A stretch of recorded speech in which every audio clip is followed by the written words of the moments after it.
నమస్కారం. ప్రస్తుతం మనతో పాటు జ్యోతిష్య బ్రహ్మ నవరత్న నిపుణులు, ప్రముఖ ఆధ్యాత్మికవేత్త, ప్రముఖ జ్యోతిష్య వాస్తు పండితులు బ్రహ్మశ్రీ ఉమామహేశ్వరరావు గారు ఉన్నారు. వారితో మాట్లాడిద్దాం. నమస్కారం గురువుగారు. ఆయుష్మాన్ భవ. గురుగారు, జూలై నెలలో మరి వృశ్చిక రాశి వారికి ఎలా ఉండబోతుందో తెలియజేయండి. వృశ్చిక రాశి వారికి అర్ధాష్టమ శని నడుస్తుంది. అలాగే వృశ్చిక రాశికి ఆధిపత్యాన్ని వహించింది మేష వృశ్చికాయోరు భౌమ అంటే కుజుడు అధిపతి అయ్యాడు. మేషరాశికి వృశ్చిక రాశి. మేషరాశి అమోఘంగా ఉంటే వృశ్చిక రాశి అగమ్య గోచరంగా ఉంది. అంటే ఏమవుతుంది? అర్ధాష్టమ శని ప్రభావం కనపడము, దానికి తోడు మళ్ళా రాహు దృష్టి ఈ యొక్క వృశ్చిక రాశి మీద పడడం. అంటే మూలిగే నక్క మీద తాటికాయ పడిందట. అది అసలే మూలుతుంది. ఆ పైన తాటికాయ పడిపోతే ఏమవుతుంది? చచ్చిపోయేంత ప్రాణం పోయేంత బాధ కలిగిందట. అలాగే ఉంది వృశ్చిక రాశి. ఏ పని చేసినా లాభదాయకమైన ఫలితములు పొందలేకపోతున్నారు. అనుకున్నది ఏదైనా సరే చేయలేకపోతున్నారు. కోపతాపాలకు గురైపోతారు. భార్యాభర్తల మధ్యన కలతలు, లేనిపోని కలతలు వస్తాయి. అలాగే ఈ వృశ్చిక రాశి వారు ఈ యొక్క మాసముల్లో కోర్టులో కలహములు పడిన భార్యాభర్తలు ఇదే ఉంటే ఈ యొక్క కోర్టు వ్యవహారంలో విడాకులు తీసుకునే భావం కలుగుతుంది. విడిపోతారు, కలవరు, విడగొట్టిన కోర్టు వ్యవహారాల్లో ముఖ్యంగా. అంటే ఈ మాసం ముందు ఎక్కువగా సెలవు దినములు ఎక్కువగా కోర్టులకు ఉన్నా ఈ యొక్క వృశ్చిక రాశి వారికి చెప్పాను కదా ఇందాక, మూలిగే నక్క మీద తాటకాయ పడిందని, అలాగనమాట. ఇదొకటి. అందరికీ వాయిదా పడింది, దీనికి వాయిదా పడలేదు, అయిపోయింది, తీర్పు ఇచ్చేసారు అనే పరిస్థితి వస్తుంది. భార్యాభర్తల మధ్యన కలహములు తప్పవు. అలాగే ఈ యొక్క రాశి వారిలో, వృశ్చిక రాశి వారిలో కొంత కాకపోతే కొంతైనా మెరుగుగా ఉన్నవాళ్ళు ఎవరయ్యా అంటే అన్ని నష్టాలు చెప్పుకుంటే కష్టంగా ఉంది నాకు కూడా. మెరుగుగా ఉన్నవాళ్ళు విద్యార్థులు బాగున్నారు. ఈ విద్యార్థుల యొక్క విధానాల్లో శుభదాయకమైన ఫలితాలు పొందుతారు. విదేశ గమనాలు చేస్తారు. ఉద్యోగాల గురించి అన్వేషణ చేస్తున్న వారికి ఉద్యోగ అవకాశాలు లాభదాయకంగా కలుగుతాయి. అన్ని రకములుగాను బాగుంటారు. అలాగే పోలీసు రంగాన్ని ఇక్కడ తీసుకున్నాను నేను. పోలీసు రంగంలో ఉన్నవారు అత్యధిక జాగరూకతను వహించాలి. రాహు దృష్టి ఎప్పుడైతే పడిందో కుజుడు ఐఏఎస్, ఐపీఎస్, మిలిటరీ రంగాలకి ఆధిక్యతను కలిగిస్తుంటాడు. అందులో పోలీసు కూడా ఉన్నాడు కాబట్టి పోలీసు వారిని తీసుకోవాల్సి వచ్చింది. రాహు దృష్టి ఎప్పుడైతే పడిందో, కుజరాహువుల కలయిక ఎప్పుడైతే సంప్రాప్తమయ్యిందో ఇక్కడ ప్రమాదకరమైన పరిస్థితి ఉంటాయి. బాంబ్ బ్లాస్ట్ అవ్వచ్చు, గన్తో కాల్చవచ్చు, లేదంటే ఇంకేదైనా జరగచ్చు.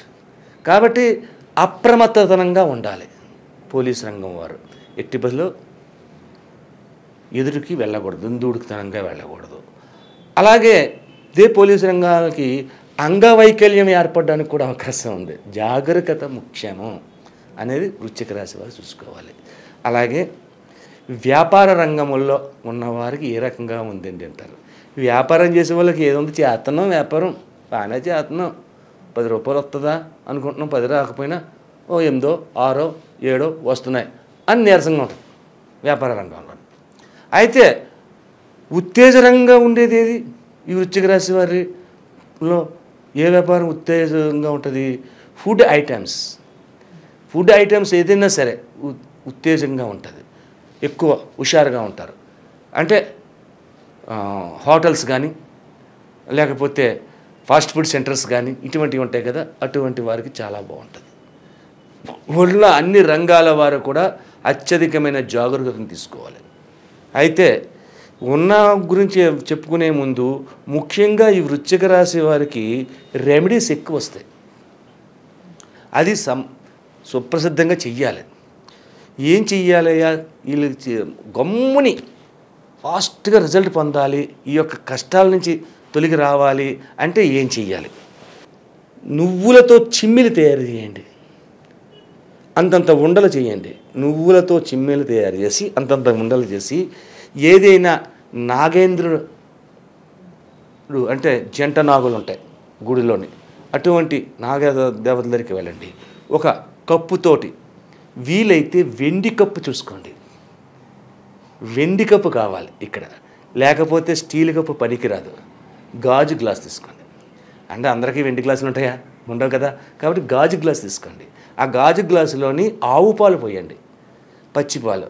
ఆవు పాలు పోసి అందులోని 2 తేనె చుక్కలు వేయండి. ఆ 2 తేనె చుక్కలు తీసుకెళ్ళి నాగ ప్రతిమకి పోయండి. అక్కడ చిమ్మిలి నైవేద్యం పెట్టండి. మానసాదేవిని తలవండి మనసులో. మనం మానసాదేవి దగ్గరికి వెళ్ళి రెండంటే కుదరదు, ఎక్కడ హరిద్వార్లో ఉన్నది ఆ శిఖరం, కాబట్టి అంతవరకు వెళ్ళడం. కాబట్టి ఇక్కడ మానసాదేవిని తలవండి, నాగేంద్రుడికి నివేదన చేయండి. ఆ చిమ్మిలి ఉండల్ని అక్కడ ఉన్న భక్తులు ఎవరికి పంచండి. చిమ్మిలి పెట్టాలి. చిమ్మిలి నైవేద్యం పెట్టి ఇలా చేస్తే ఇందాక మనం అనుకున్న పోలీసు వారికి వస్తున్న విధానంలో కానీ భార్యాభర్తల మధ్యన కలహాలు తొలగడానికి ఇటువంటివన్నీ జరుగుతాయి. అటువంటి భూత ప్రేత పిచాచ విధానాలుగా ఉంటాయి. ఇప్పుడు ఈ పోలీసు వారి దగ్గర ఉండేసరికి అంగవైకల్యం రాకుండా ఉండడానికి ఉండాలి అంటే ఈ చిమ్మిలిని మానసాదేవిని స్మరణ చేసుకుని మానసాదేవితోటి పెట్టినట్టుగా పెట్టండి. పాలు పోయండి, చిమ్మిలి నివేదన చేయించండి. ఆ తదుపరి చేయవలసింది అక్కడికి అది అయిపోయింది ఒక రంగం. అయితే ఈ చిమ్మిలి నివేదన చేసేది శుక్రవారం చేసుకోండి. సోమవారం నాడు ఈశ్వరుడికి అభిషేకం చేయించింది. అభిషేక జలములలో ప్రత్యేకమైన జలం ఉంది ఇక్కడ. ఏమిటి అంటే నల్ల ద్రాక్ష పళ్ళు కానీ నల్ల నేరేడు పళ్ళు కానీ జ్యూస్ చేసి పట్టుకెళ్ళాలి. పాలు పెరుగుతేనే నెయ్యి ఈ ఎన్నాటితో పాటు దాంతోపాటు పచ్చకర్పూరం పౌడర్ చేసి అలాగే నీళ్ళల్లో కల్పించి నీళ్ళు అభిషేకం జరగాలి. ఇటువంటి విధంగా అభిషేకాన్ని చేసుకుంటే ఎటువంటి గొప్పతనంగా ఉన్న నష్టమైనా సరే సునాయాసంగా కాళ్ళ దగ్గర నుంచి వెళ్ళిపోయినట్టు. కాబట్టి మానసాదేవిని తలుచుకుని చిమ్మిలి నివేదనతో అది చేసి పరమేశ్వరుడికి ఇది చేయండి. ఇంకా ఇలా చేస్తే సరిపోతుందండి గురుగారు, ఇంకా చెయ్యాలా అంటే ఇంకా ఉంది. మరి ఏం చెయ్యాలయ్యా అంటే ఒక దోసిడి నిండా కందులు తీసుకోండి. దోసిల నిండుగా కందులు తీసుకోండి. కందులు తీసుకుని మీరు మగవారు ఈ యొక్క వృశ్చిక రాశిలో ఉన్నారు, భార్య చేత కందులు పోయించండి. భార్య కాలేదు, పెళ్లి కాలేదు, తల్లి చేత పోయించండి. ఆ దోసిడి నిండా కందులు తీసుకుని దగ్గరగా పెట్టుకుని ధరణీ గర్భ సంభూతం విద్యుత్కాంత సమప్రభం కుమారం శక్తిహస్తం తం మంగళం ప్రణమామ్యహం. ఈ శ్లోకం నాకు వచ్చి కాబట్టి చేశాను. ఇప్పుడు మరి మీకు రాకపోవచ్చు. ఇది మీకు తెలుసుకోవాలి అంటే పంచాంగంలో ప్రథమ విధానంలోని కుజ మంత్రం అని ఉంటుంది.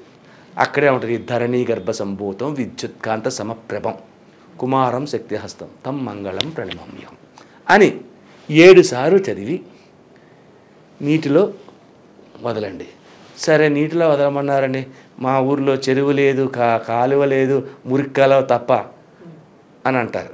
అప్పుడు ఏం చేయాలంటే ఒక ప్లాస్టిక్ బకెట్ కానీ ఏదో తీసుకుని ఈ మంత్రాన్ని చదివి తూర్పు దిశగా నుంచుని మంత్రాన్ని చదివి ఆ కందుల్ని ఇలాగా అందులో వేసేయండి. అందులో వేసిన తర్వాత శుభ్రంగా ఆ కందుల్ని ఒక శుభ్రమైన వస్త్రం వచ్చిన కర్చీపులాంటి తీసుకుని అవి మూట కట్టేసి తీసుకెళ్ళి రావి చెట్టు దగ్గర తీసుకెళ్ళి రావి చెట్టు దగ్గర చిన్న గుంట చేసి ఆ గుంటలో వేసి కలిపెట్టేసి దండం పెట్టండి. అప్పుడు ఈ దోష పరిహారం కరెక్ట్గా జరుగుతుంది. అదే ఒక కాలువలో కానీ ఒక చెరువులో కానీ ఒక నదిలో కానీ వేశారనుకోండి, అది ఇంకా మంచి ఫలితం వస్తుంది. లేకపోతే ఉన్న ఫలితం అని చెప్పాను. నువ్వుంటే నువ్వులో ఏంటి పర్లేదు. హైదరాబాద్లో ఉన్నారు, ఇక్కడ కాలువలు చెరువులు లేవా? ఉన్నాయి, ఎక్కడ పడితే అక్కడ ఉన్నాయి. కొద్దిగా ఇబ్బంది, కొంచెం 4 అడుగులు ఎదురుకు వెళ్ళాలి అంతే. అలా చేస్తే ఈ యొక్క వృశ్చిక రాశి వారికి శుభ ఫలితాలు పొందగలుగుతారు. స్వస్తి. మా యూట్యూబ్ని మీరు అందరూ శ్రద్ధగా చూస్తున్నారు. అలాగే మీ దగ్గర నుంచి మాకు చాలా కాల్స్ వస్తున్నాయి, ఆనందదాయకంగానే ఉన్నది. కానీ ఒక చిన్న విషయాన్ని మీకు తెలియపరచాలి. ఏమిటి అంటే మనం చెబుతున్నది తిథి వార నక్షత్ర యోగ కరణములతో పాటు గ్రహ సంచారమును చూసుకుంటూ గోచార ఫలితాన్ని మాత్రమే చెబుతున్నాం.